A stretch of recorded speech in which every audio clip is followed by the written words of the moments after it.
Hola nuevamente, vamos a comenzar la última parte del seminario 4, homeostasis renal sistémica del sodio. Hoy vamos a hablar de la tercera parte y última, regulación del transporte tubular de sodio. Mi nombre es Fernando Ibarra, soy JTP de Fisiología y Biofísica, Unidad Académica 1, Facultad de Medicina. Como dijimos, tercera parte, regulación del transporte tubular de sodio. La reabsorción tubular. La regulación de la reabsorción tubular está íntimamente relacionada a la filtración glomerular. Primer concepto importante. Reabsorción tubular ligada a la filtración glomerular. Y es esencial para mantener la composición y el volumen del compartimiento extracelular, cosa que ya vimos en clases anteriores, ¿cierto?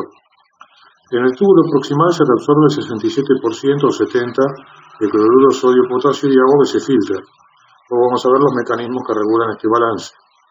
En el túbulo colector, cloruro, sodio, potasio y agua pueden regularse de una manera independiente y los mecanismos de regulación son esencialmente de origen humoral.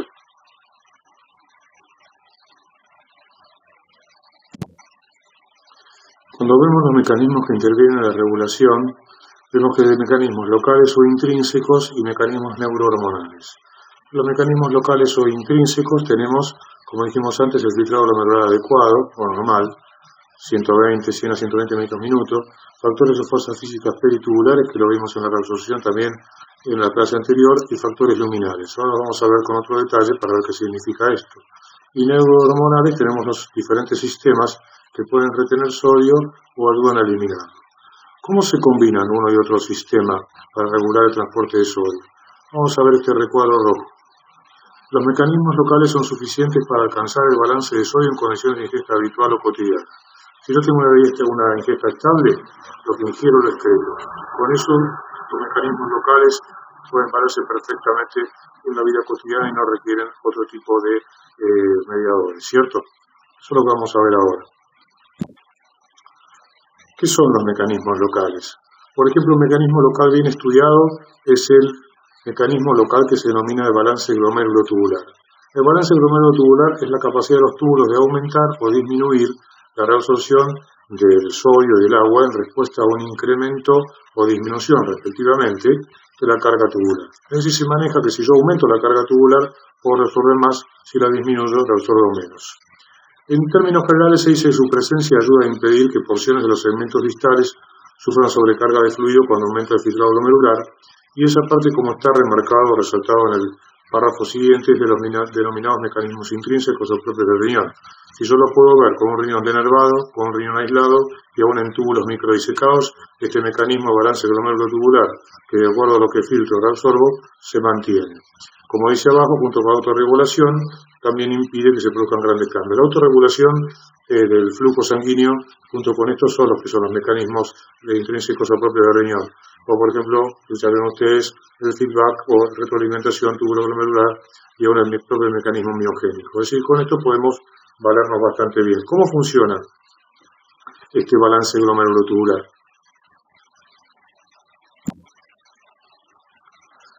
En este gráfico extraído del libro de redibujado del texto de Boron y Bulpaev, vamos a ver la reabsorción de sodio en el túbulo proximal en función de la carga filtrada de sodio, también denominada oferta tubular.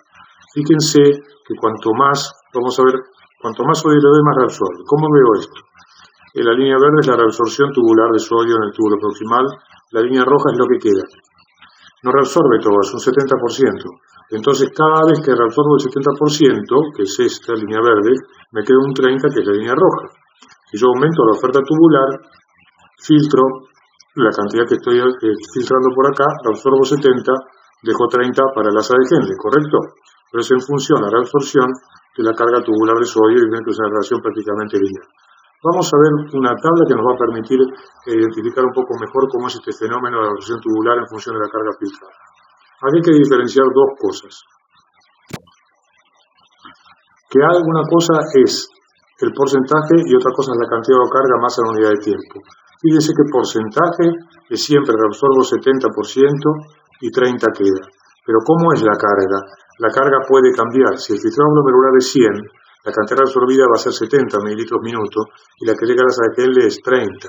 Si yo en cambio filtro 50, que voy a reabsorber 35 y voy a llegar a la sala de Henle 15, pero siempre el porcentaje es 30 de reabsorción y 70, perdón, de reabsorción y 30 lo que llega a la sala de Henle. Es decir, acá se diferencia bien, el balance glomerular es un fenómeno expresado porcentualmente como un 70%, pero las cargas son diferentes y, como dijimos antes, dependen del filtrado glomerular.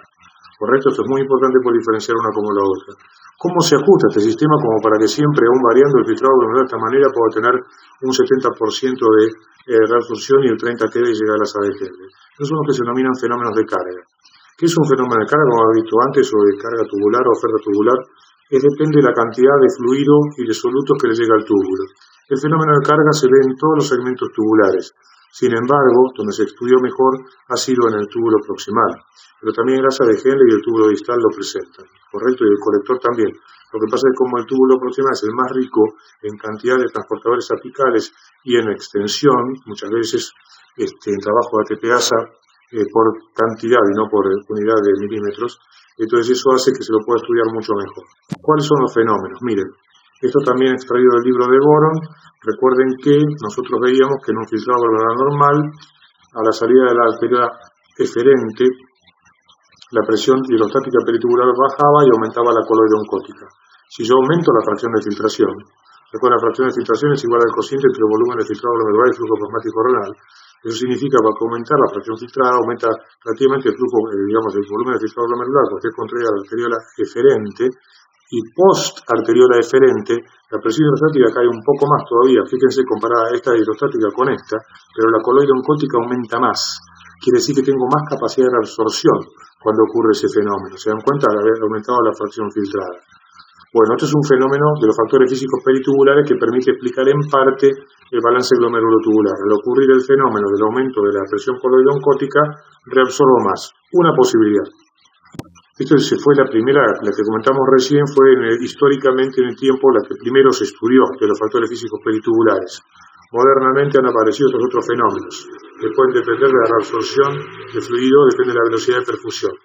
Si yo perfundo el túbulo proximal aislado o dentro del riñón a mayor velocidad, las microvellosidades de la membrana apical sensan que el flujo ha aumentado y eso produce, sobre todo a partir del cilio central, se dice ahora, un artículo muy reciente, cataloga al cilio central como responsable, entonces informa como que hay más flujo y por lo tanto debe haber más transportadores. Ese cilio central que se mueve ocasiona que más transportadores vayan a la membrana apical y que en concordancia con la sólido potente de tasa vasolateral reabsorban más. ¿Hay otro factor luminal? Sí, hay otro factor luminal. Vamos a mencionar en este caso uno solo, el intercambiador sodio-protón. Fíjense ustedes que acá tenemos dos ratones, tipos de ratones, uno entero y otro knockout para el intercambiador sodio-protón. ¿Qué significa knockout? Significa que por ingeniería genética le silencio o le quito el gen que codifica para el intercambiador sodio-protón de tipo 3. Acá tenemos el ratón normal, lo perfundo con más velocidad y reabsorbe más. El de abajo reabsorbe en proporción menos, pero igual cuando lo aumento también reabsorbe. Quiere decir que, aunque yo tengo todos los cilios presentes y las microvelocidades en estos ratones, necesito del intercambiador para que aumente si no baja mucho. Quiere decir que acá tenemos también los fenómenos de los transportadores, ¿correcto? Si vemos esto como definición, diríamos que los factores luminales son los sensores apicales y la mayor o menor presencia de los transportadores luminales y su capacidad de transporte trabajando en serie con la bomba de sodio vasolateral. ¿Se dan cuenta? Sumo todo eso, así que hasta ahora hemos sumado las microvelocidades, la afinidad de los transportadores y en la vasolateral la sodio potente ATP-ASA y después en el balance glomerulotubular las fuerzas físicas peritubulares como la presión coloide oncótica, es decir que todos van sumando para que esto se ponga en marcha. Es un mecanismo realmente muy efectivo y que por eso se mantiene en un 70%, ¿correcto? Bueno, vamos a ver si ahora seguimos con lo mismo o si cambiamos esto, porque ya vimos cómo es el balance glomerulotubular y sus proporciones y cantidades. Bueno, vamos a ver ahora entonces la regulación neurohormonal de la reducción de sodio, es decir, acá tenemos otros mecanismos que se ponen en juego, ¿cierto? Mecanismos neurohormonales. ¿Cómo funcionan estos mecanismos? Bueno, miren acá. ¿Cuándo se activan? Cuando la ingesta de sodio se desvía de lo habitual. O sea, es mayor o menor. Supónganse comemos 10 y pasamos a comer 200 milimoles por día. Las respuestas biológicas van a ver que describiremos se producen estrictamente con los cambios de sodio, las que vamos a ver hoy en esta clase. Pero los mecanismos también pueden ser activados, ya van a ver por otros estímulos. Vamos a ver acá y en volumen circulante efectivo también. Una cosa sí es importante, miren este recuadro que tiene su importancia. Cuando se activan los mecanismos neurohormonales, los otros mecanismos, aquellos que dijimos intrínsecos, autorregulación, feedback tubulo-glomerular, balance glomerular, quedan bajo su control. Esto es un control jerárquico de la respuesta biológica y obedece a requerimientos más urgentes o importantes del sistema. No es que los otros desaparecen, pero prácticamente quedan subsumidos bajo el control de la respuesta neurohormonal, que de esa respuesta, lo que el organismo sense que necesita, los otros quedan sometidos a esto. Recuerden siempre esto, hay escalas jerárquicas de respuesta. Esta es una de ellas. Este gráfico, que lo hemos visto otras veces, nos va a permitir introducirnos directamente en esta regulación. ¿Por qué? Porque este gráfico muestra que efectivamente yo puedo ingerir mucho sodio o poco sodio y eliminarlo de la misma manera. Es decir, acá puedo ir de muy abajo a muy arriba con el sodio y eliminarlo. Ahora, ¿cómo hago con esto? Si yo, por ejemplo, en la vida cotidiana estoy por acá, donde marco con el puntero de esta manera, cuando me voy más para abajo o voy más para arriba, voy a tener que ordenar, como decíamos, algún sistema que nos ponga en juego para permitir que siga esto. Es decir, si como poco lo puedo retener o lo elimino de acuerdo a lo que coma, y lo mismo pasa si como mucho, lo voy a tener que eliminar, ¿cierto? Vamos a ver cómo ocurre esto. Fíjense, esta balanza, que implica tener un balance en algún sentido, lo dividiré a la respuesta neurohormonal en dos. Los factores antinatriuréticos y vasoconstrictores, simpáticos, sistema renina, angiotensina, aldosterona, antidiurética en última instancia, y los factores natriuréticos y vasodilatadores como el lateral natriurético, la diquinina, prostaglandinas, óxido nítrico y dopamina renal. Es decir, que el sistema que está acá a la izquierda permite retener el sodio, el sistema que está acá a la derecha permite eliminarlo. También se puede lograr un equilibrio entre ambos si yo no solo estimulo, sino que inhibo cada uno, como vamos a ver. Pero primero veamos esto. Si ustedes preguntaran cuál tiene más peso, miren, fisiológicamente el que tiene más peso es este. Este es el de mayor peso fisiológico, son los sistemas antinatriuréticos y vasoconstrictores. Los otros los regulan fundamentalmente. Pero ojo, porque si yo pierdo los natriuréticos también puedo tener enfermedades secundarias a eso. Lo que pasa es que los antinatriuréticos son los que preservan fundamentalmente la composición y el requerimiento del volumen del líquido extracelular en caso de requerimientos especiales. Lindo gráfico para mostrar cómo cambia la situación si voy ingiriendo sodio de poco a mucho. Miren acá en este caso, dijimos, hay una variación hormonal luego del aporte de sodio desde 10 hasta 350 milimoles por día. Acá en el eje horizontal tenemos los días, en el eje vertical el nivel plasmático hormonal. La línea azul me muestra el factor natriurético auricular y la línea roja la renina, angiotensina, aldosterona. Miren ustedes, cuando tengo muy poco sodio, que estoy ingiriendo poco sodio, la renina está muy alta y el factor natriurético está muy bajo. A medida que aumento la cantidad de sodio, el factor natriurético aumenta y la renina baja y se va inhibiendo igual que la angiotensina, igual que la aldosterona, ¿correcto? Prácticamente nosotros debemos estar en un punto intermedio, de esta manera normal. Bien, ergo, si yo como mucho sodio necesito eliminarlo, o sea que el factor natriurético es natriurético justamente, y si como poco sodio, pero como también necesito eliminarlo, acá como cuando como mucho, inhibo a la renina mientras que estimulo el factor natriurético. Si como poco, necesito retenerlo, aumento renina, inhibo el factor natriurético. Como verán, uno se podría preguntar si este cambio también se produce a la inversa. Si yo bajo de 350 a 10, si ocurre un fenómeno parecido. ¿Qué les parece a ustedes? ¿Creen que está tan regulable y fácil de ser dado? Sí, efectivamente, es regulable y fácil de ser modulado. Ocurre exactamente al revés. Si yo tengo 350, que tengo mucho factor, pues estoy inhibiendo el sodio y poca renina, cuando lo bajo a 10 subo mucho la renina y bajo el factor. ¿Correcto? Acá tenemos los días, nivel plasmático hormonal. Es decir, que se comporta uno como el otro en espejo y lo puedo regular prácticamente bien. Segunda pregunta, todo a través de los días, ya habíamos preguntado acerca de la resolución o no de sodio, y acá lo que voy a preguntar es, si ocurren cambios rápidos, yo por ejemplo como hoy 50 y lo paso mañana a 150, ¿hay cambios hormonales? ¿Qué les parece? cómo se están comportando todas las hormonas. Lo vemos después, ¿sí? Segunda pregunta, acuérdense, ¿hay cambios hormonales también con los cambios bruscos de ingesta de sodio? Veamos ahora qué diapositiva nos depara. Esto ustedes lo van a encontrar en todos los libros. Lo que yo quiero señalarles en usos sistemas como estos son aquellos puntos claves que uno tiene que pensar o desarrollar para ver cómo lo puedo analizar. Un punto clave acá del sistema es que este es el sistema renina, angiotensina, aldosterona. Es decir, que primero lo que voy a tener es la liberación de renina a partir del aparato juxtaglomerular, cuyo estímulo fundamental es disminución de la presión arterial y menor llegada de sodio a la mácula densa. ¿Correcto? Puede haber también otro mecanismo secundario de disminución de la presión arterial o primario, que luego vamos a ver. Esto, por supuesto, toma la angiotensina 1, que proviene del angiotensinógeno, que proviene del hígado. La renina toma la angiotensina 1, la transforma en angiotensina 1 en angiotensinógeno, y a través de la enzima de conversión de angiotensina produce angiotensina 2. La angiotensina 2 actúa a la derecha, como vemos, glándula suprarrenal, a la izquierda, músculo liso arterial.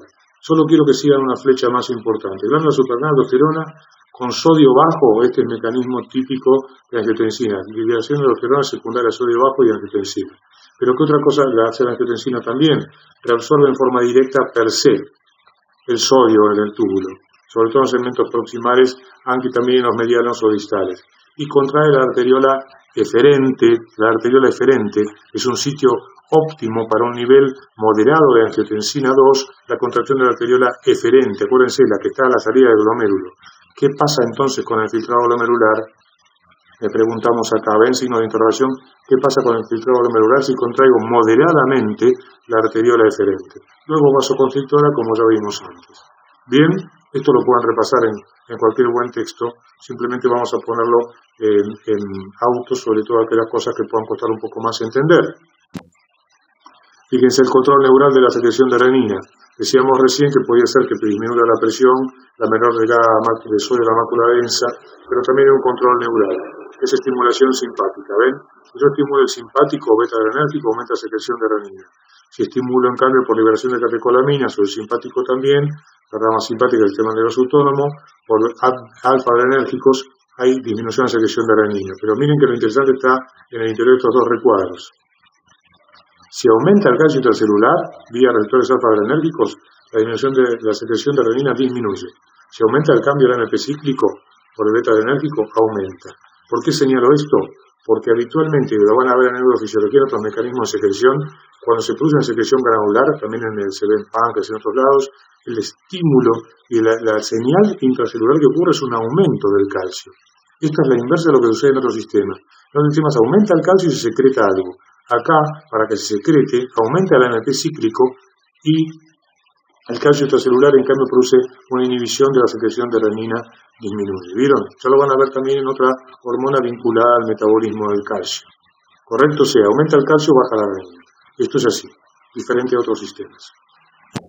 ¿Qué otra cosa podemos decir de esto? Que es interesante verlo. La aldosterona produce sus efectos sobre la absorción de sodio y excreción de potasio y hidrógeno, es decir, absorbe sodio y permite que se secreten potasio y protones luego de la mácula densa, ¿correcto? Más allá de la mácula densa, de los segmentos distales y colectores del nefrón. Por ello esos segmentos se llaman segmentos sensibles a aldosterona, los distales y el nefrón. Los proximales no son sensibles a aldosterona. Entonces ahí viene otra vez la pregunta, ¿por qué será que la mácula densa en adelante son sensibles a aldosterona y en cambio los segmentos de grasa de Henle para atrás no son sensibles a aldosterona? ¿Lo vemos al terminar? Lo vemos al terminar. Vamos a pasar a la vereda cotidiana. No, seguimos un poco más en la vereda en que la estábamos. Hablamos un poquito más entonces de angiotensina y sus múltiples efectos, como pueden ver acá. La angiotensina 2 mantiene, aumenta el líquido extracelular, resistencias periféricas aumentadas, gasto cardíaco aumentado. La angiotensina trabaja sistémicamente en muchos lugares y hasta trabaja también, como ven, sistema nervioso central, favoreciendo o sensibilizando a la sed y la liberación de hormona antidiurética. En esto que hace la angiotensina 2 tiene muchísimo valor, tiene, digamos, es una cosa, y aparte de la angiotensina 2 hay una cosa. Siempre estudiamos la angiotensina 2 sistema sistémico, si me permiten, o redundar un poco en los términos.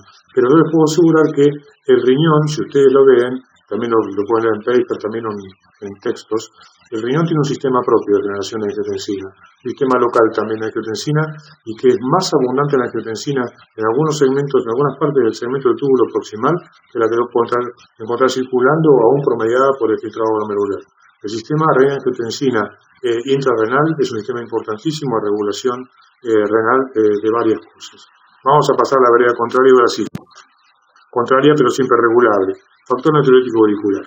Bien, fundamentalmente distensión auricular, estimulación simpática, endotelina, angiotensina 2, hace que el factor natriurético auricular que se elabora en la aurícula y algunos ventrículos se libere al torrente circulatorio. Se han otorgado múltiple cantidad de acciones. Lo que sí sabemos es que el factor natriurético auricular hace que baje la presión arterial y baje también el volumen sanguíneo por un mecanismo de diuresis natriuresis y otros que se describían antiguamente como una pérdida de líquido intravascular hacia el líquido intersticial. Fueron las primeras descripciones, ¿correcto? Vamos a ver qué es lo que sabemos con el tiempo bien qué es lo que ocurre. Los efectos reconocidos de los péptidos natriuréticos, que son los efectos directos, y esto sí es un efecto importante para nosotros, es que aumenta el filtrado glomerular. Por dos cosas, aumenta la presión efectiva de ultrafiltración y son unos pocos, aumenta el KF, es decir, que aumenta el área de superficie glomerular que permite el área filtrante. Son los pocos que se conoce que aumenta eso. En los túbulos, dice acá abajo, el balance glomerular, ya les comenté que cualquiera de estas hormonas, cuando comienza a trabajar, altera todos esos mecanismos autorregulatorios. Por lo tanto, usted sabe que va a ocurrir en este caso al balance glomerulotubular, lo disminuye. Sí provoca lavado medular y este es un clásico. Inhibe el INAC o en general el transporte de sodio en el túbulo colector. Este es un clásico de la acción del FAN, del péptido natriurético. El lavado medular porque aumenta selectivamente el flujo sanguíneo medular, es decir que no le permite a la médula generar ese gradiente osmótico entre la luz del túbulo y su intersticio. Los demás son efectos indirectos y para eso van a encontrar trabajos de todo tipo y color. Pero quédense con lo que vimos en la diapositiva anterior y con esto que son cosas que sí sabemos. Obviamente el natriurético es natriurético. Vos decís, están comprobadas experimentalmente aparte. Por eso lo digo, no son indirectos y todo lo demás. Bien, se van a encontrar muchas veces con un concepto que se denomina, en algunos casos, euvolemia, se puede denominar normovolemia también, en otros casos hipervolemia, en otros casos hipovolemia. Si esta es la normovolemia, se imagina que se ve la hipervolemia o la hipovolemia, ¿cierto? Esto significa el control de la excreción de sodio durante la euvolemia o normovolemia, situación estable, variables lógicas y balance de sodio. Es decir, lo que yo como cotidianamente lo elimino sin ningún problema, prácticamente no modifico ni mi presión arterial ni ninguna otra cosa, y esto depende de los factores locales, como dijimos antes, intrarrenales, y muy mínimamente de la rama simpática del sistema nervioso autónomo y un poco de la aldosterona, son absolutamente suficientes para que si como menos sodio o más sodio, yo lo elimine bien y no tenga ningún problema con mi volemia y mantenga esta figura que se ve acá, que ya lo vimos varias veces, así que no la voy a reiterar en este momento, ¿cierto? Decíamos, nos teníamos que sacar el líquido de encima porque si no la expansión se sostiene mucho tiempo. Entonces, ¿qué hago? Voy a inhibir la actividad simpática, ven que baja, voy a inhibir la renina-angiotensina aldosterona, aumentan los sistemas intrarrenales natriuréticos, aumenta la excreción de sodio y finalmente excreto más sodio. Disminuye la absorción de sodio, aumenta el filtrado glomerular y aumenta la excreción de sodio, ¿correcto? Todo lo demás está inhibido. Y lo que puede aumentar son los factores natriuréticos también. En la siguiente, cuando ocurre un control de la excreción de sodio con contracción del LEC, como por ejemplo una hemorragia o deshidratación moderada, es exactamente al revés. Activo el simpático, activo angiotensina, activo todo e inhibo el factor natriurético y lo demás. Y lo que fundamentalmente hago es reducir, aumento la absorción de sodio y puedo reducir la excreción de sodio. Es decir, yo acá necesito ganar sodio. En jerga, por contracción de volumen, lo van a escuchar muchas veces, expansión de volumen también, significa que el líquido extracelular, ya sea de forma absoluta o relativa, en la expansión de volumen tiene más líquido extracelular y en la contracción de volumen tienes menos. Digo absoluta o relativa porque ya lo vamos a ver cómo se combinan esos factores. Ven entonces cómo se puede ver interjuego todos los factores en conjunto, y van regulando eso y con los estímulos respectivos que, como les digo, pueden estar en esto, lo vamos a volver a repasar en volumen circulante efectivo, así que vean hoy los principales y después seguiremos con el resto. Preguntas, como habíamos quedado, ¿Hay secreción de sodio a lo largo del nefrón? No hay secreción de sodio. El sodio se reabsorbe mayor o menor, pero no hay secreción, se regula la absorción, ¿correcto? Si el cambio en la ingesta de sodio es brusco o no progresivo, también hay cambios hormonales, sí, hay cambios hormonales. Lo que pasa es que con la progresión, al tercer o quinto día tenemos lo que se llama el estado estable del balance de sodio, llegamos a un estado estable y ahí está.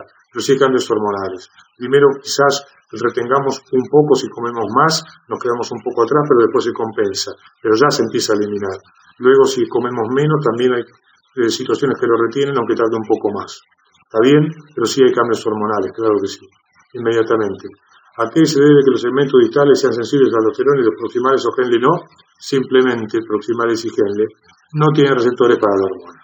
Correcto, como cualquier otra situación de efecto. Si ustedes no tienen receptor, por más ligando que haya por el circulante, no va a tener efecto, puede ser que es una derivada de esteroides, por ende es una intracelular, que la aldosterona también se han adjudicado efectos rápidos, no solamente genómicos, como se dicen todos los hormonas esteroides, ¿cierto? ¿Qué efecto tiene la angiotensina 2 sobre la arteriola eferente y el volumen filtrado glomerular? La angiotensina 2 normalmente contrae en forma moderada la arteriola eferente. Esto aumenta la presión hidrostática glomerular y aumenta el volumen de filtrado glomerular y la fracción filtrada, ¿correcto? Eso ocasiona que aumente la presión oncótica peritubular y se la absorba más en ese caso, y que la propia angiotensina 2 favorezca eso en el tubo proximal con un poco de reabsorción. Hasta acá hemos visto entonces cómo podíamos controlarlo. Y por ende les voy a decir, gracias por su atención y será hasta la próxima en que nos podamos encontrar.